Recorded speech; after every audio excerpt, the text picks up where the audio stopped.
ગુજરાત પ્રદેશ કોંગ્રેસના પ્રમુખ અમિતભાઈ ચાવડાએ મુન્દ્રા તાલુકાની ખાસ મુલાકાતે પહોંચ્યા હતા।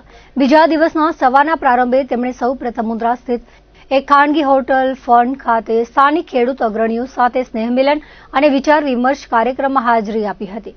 મુલાકાત દરમિયાન સ્થાનિક કિસાન આગેવાનોએ મુન્દ્રા પંથકના ખેતી વિષયક વિસ્તારમાં ઉભા કરવામાં આવી રહેલા વીજ ટાવર અને હાઈ ટેન્શન વીજ લાઇનના કારણે જમીનો અને પાકને થઈ રહેલા નુકસાન અંગે ગંભીર ચિંતા વ્યક્ત કરી હતી।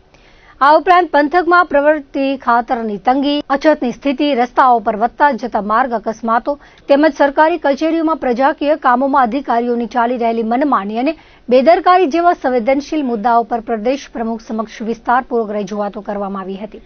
ત્યારબાદ પ્રદેશ કોંગ્રેસ પ્રમુખ અમિતભાઈ ચાવડાએ ઝરપરા ગામની મુલાકાતે ગયા હતા, જ્યાં પણ સ્થાનિક ખેડૂતોએ વીજ ટાવર સંબંધિત જટિલ પ્રશ્નો તેમની સમક્ષ મૂક્યા હતા।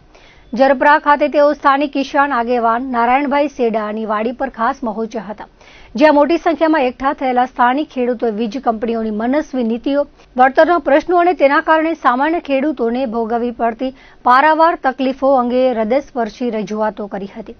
ઝરપરાની મુલાકાત પૂર્ણ કર્યા બાદ પ્રદેશ પ્રમુખ દેશલપર ગામે પહોંચ્યા હતા।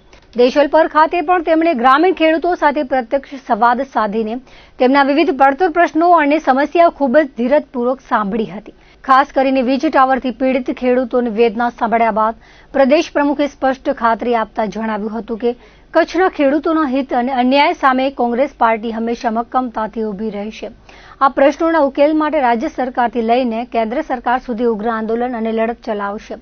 પ્રવાસ કાર્યક્રમ દરમિયાન કચ્છ જિલ્લા ભાજપ પ્રમુખ વી.કે. હુંબલ સહિતના પાર્ટીના તમામ કાર્યકર્તાઓ, હોદ્દેદારો અને મોટી સંખ્યામાં સ્થાનિક ખેડૂત અગ્રણીઓ ઉપસ્થિત રહ્યા હતા।